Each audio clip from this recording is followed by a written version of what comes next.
हाँ जी मेरे प्यारे प्यारे भाई लोगों, कैसे हैं आप सब। और उम्मीद करता हूं कि बिल्कुल अच्छे होंगे भाई, बिल्कुल बिंदास होंगे। तैयारी कर लीजिए, कल दूसरा T20 मैच है। लेकिन संजू सैमसन के साथ में नाइंसाफी, टीम से बाहर, और सबसे भयानक वजह भी सामने आ चुकी है।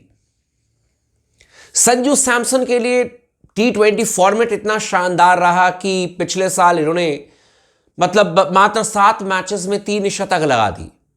जोरदार तरीके से बैटिंग करके दिखाई और 7 मैचेस इनको मिले थे। लेकिन जिस अंदाज में इन्होंने बैटिंग करके दिखाई वो इनको एक अलग लेवल पर लेकर के गया और एकमात्र ऐसे बल्लेबाज बने जिन्होंने कि एक कैलेंडर ईयर में 3 शतक लगा दिए T20 फॉर्मेट में। सबसे अलग संजू सैमसन।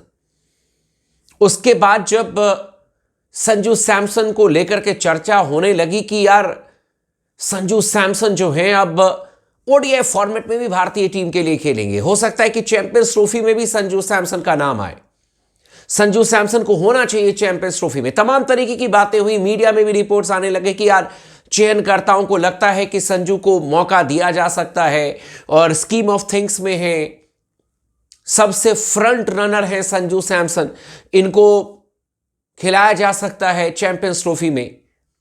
लेकिन फिर भारतीय टीम का ऐलान होता है और संजू सैमसन का नाम उसमें होता नहीं है, ऋषभ पंत का नाम होता है। संजू सैमसन के तमाम फैंस फिर से निराश हो जाते हैं कि यार संजू ने इतना बेहतरीन व्हाइट बॉल फॉर्मेट में रन करके दिए हैं, ओडीआई फॉर्मेट में 50 का इनका एवरेज है, इनको नहीं चुना, ऋषभ पंत को चुना जिनका कि ट्रैक रिकॉर्ड बहुत शानदार नहीं है ओडीआई फॉर्मेट में, जो फैंस वगैरह कहते रहते हैं और इस तरीके की बातें चलती रहती है सोशल मीडिया में। लेकिन अंत में जाकर के मुहर लगी ऋषभ पंत के नाम पर और इसी को लेकर के कुछ स्टेटमेंट्स आए हैं जो मैं अभी आपको बताऊंगा। और इसी की वजह से ऋषभ पंत को चुना गया, संजू सैमसन को नहीं चुना गया। आप में से बहुत सारे लोगों ने एक बीच में बात सुनी होगी। उस बात को बताने से पहले मैं आप तमाम दोस्तों से रिक्वेस्ट कर लूं कि यार प्लीज चैनल को सब्सक्राइब कर लें जिन्होंने अब तक नहीं किया है। इस वीडियो को आखिरी तक जरूर देखना और लगातार अपने दोस्तों के साथ भी शेयर जरूर करना। तो संजू सैमसन को लेकर के हम चर्चा कर रहे थे और मैंने ये कहा था कि चयन से कुछ दिन पहले आप लोगों ने एक बात सुनी होगी कि विजय हजारे ट्रॉफी नहीं खेल रहे थे संजू सैमसन।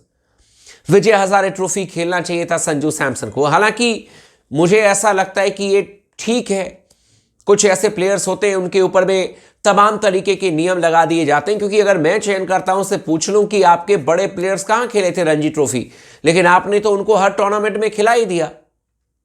अब जाकर के रणजी ट्रॉफी खेलने लगे हैं रोहित शर्मा, अब जाकर के खेलेंगे शायद विराट कोहली या केएल राहुल या वॉटेवर जो भी है। लेकिन बहुत सारे ऐसे बड़े प्लेयर थे जो कि नहीं खेले थे, लेकिन उसके बावजूद भी वो टीम में थे। तो संजू सैमसन को लेकर के ये नियम बनाया गया कि नहीं, विजय हजारे ट्रॉफी नहीं खेल रहे हैं, इसीलिए शायद स्कीम ऑफ थिंग्स से बाहर हो जाएं। और इसमें कितनी सच्चाई है, नहीं सच्चाई है, वो तो बात की बात है। हो सकता है कि ये खबर जो है वो सामने आई और अगर संजू सैमसन विजय हजारे ट्रॉफी खेलते तो भी मैं कोई गारंटी के साथ में नहीं कह रहा हूं कि संजू सेलेक्ट हो ही जाते, लेकिन ये बातें मीडिया में आई। लेकिन अब कहना है दिनेश कार्तिक का, जो कि संजू सैमसन को बहुत अच्छी तरीके से जानते हैं, जो कि ऋषभ पंत को बहुत अच्छी तरीके से जानते हैं, और उन्होंने यह स्टेटमेंट दिया है दिनेश कार्तिक ने। और दिनेश कार्तिक का कहना है कि यार एक तो यह भी वजह है कि संजू सैमसन विजय हजारे ट्रॉफी नहीं खेले, अगर खेलते तो शायद उनका चयन हो जाता। और दूसरी वजह उन्होंने जो बहुत मेरे ख्याल से टेक्निकल कही, और वो बिल्कुल सही बात है, स्पोर्ट्स टॉक पर हमने कई बार जिक्र भी किया कि चूंकि भारतीय टीम के पास में बाएं हाथ के तो बल्लेबाज हैं ही नहीं।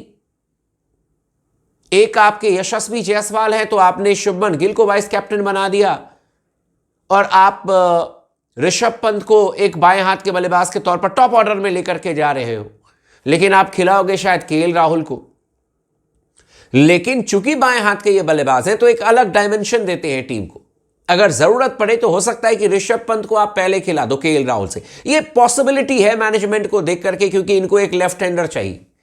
कायदे से तो लेफ्ट हैंडर इनके पास में इनफॉर्म बल्लेबाज इस समय है यशस्वी जायसवाल, चाहे तो उनको खिला सकते, लेकिन ये उसको नहीं खिलाएंगे, ये खिलाएंगे शुभमन गिल को।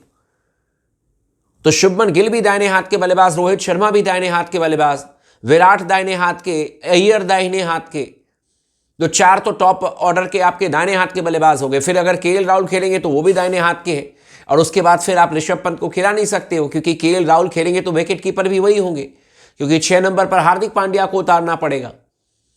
और अगर आपको बीच में अगर कोई बाएं हाथ का बल्लेबाज चाहिए तो या तो आप अक्षर पटेल या रविंद्र जाडेजा, जिसको भी खिलाओगे उसको प्रमोट करोगे, या वॉशिंगटन सुंदर को अगर खिलाओगे तो प्रमोट करोगे।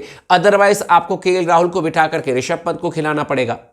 और इस बात में दम है, यही बात दिनेश कार्तिक ने कही है कि चूंकि बाएं हाथ के बल्लेबाज आपके पास में है नहीं ज्यादा, मतलब पर्टिकुलरली टॉप ऑर्डर में। अब कहने को आप वॉशिंगटन सुंदर को टॉप ऑर्डर का बल्लेबाज बना दो, या अक्षर पटेल को या जाडेजा को, वो आपकी मर्जी है, लेकिन वैसे टेक्निकली ये टॉप ऑर्डर के बल्लेबाज है नहीं, और आपको चाहिए बाएं हाथ का बल्लेबाज, तो फिर आपको ऋषभ पंत की तरफ देखना पड़ेगा या जायसवाल की तरफ देखना पड़ेगा। दोनों में से एक ही ऑप्शन है। और इसी वजह से दिनेश कार्तिक को लगता है कि संजू सैमसन जो है वो रेस में पिछड़ गए, क्योंकि वो दाहिने हाथ के बल्लेबाज हैं, विजय हजारे ट्रॉफी नहीं खेले। मतलब विजय हजारे ट्रॉफी को एक उन्होंने कहा कि क्राइटेरिया है, लेकिन बाएं हाथ के अगर बल्लेबाज होते संजू सैमसन तो रेस में बने रहते, और शायद रेस में सबसे आगे रहते। लेकिन ऋषभ पंत को इसका बेनिफिट मिला, बाएं हाथ के बल्लेबाज हैं, इसीलिए उनको चैंपियंस ट्रॉफी की स्क्वाड में लेकर के जा रहे हैं मैनेजमेंट वाले। और टीम मैनेजमेंट के, मतलब चाहे वो रोहित शर्मा हो, चाहे वो आपके अजीत अगरकर हो, क्योंकि खबर तो ये आई थी कि गौतम गंभीर चाहते थे कि इनको लेकर के जाएं संजू सैमसन को, लेकिन संजू सैमसन को अंत में जाकर के नहीं ले जा पाए गौतम गंभीर, ऋषभ पंत ही जा रहे हैं। तो अगर ऋषभ पंत जा रहे हैं तो शायद ऋषभ पंत खेल भी जाए, ये भी पॉसिबिलिटी है, कुछ भी हो सकता है।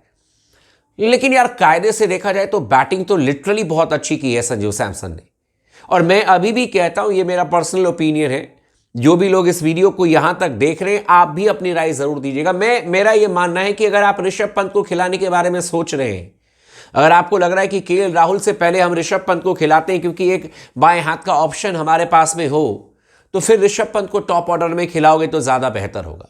ये पर्सनली मेरा ओपिनियन है। अगर ऋषभ पंत को आप 5 नंबर पर, 6 नंबर पर खिलाने के बारे में सोच रहे हो, मतलब ओडीआई फॉर्मेट में, तो उसका मुझे नहीं लगता कि बहुत ज्यादा फायदा है। ऋषभ पंत को ज्यादा से ज्यादा ओवर्स मिलने चाहिए, नई गेंद के खिलाफ में मिलने चाहिए, ताकि वो ज्यादा से ज्यादा तेज गति से आपके लिए रन कर सके।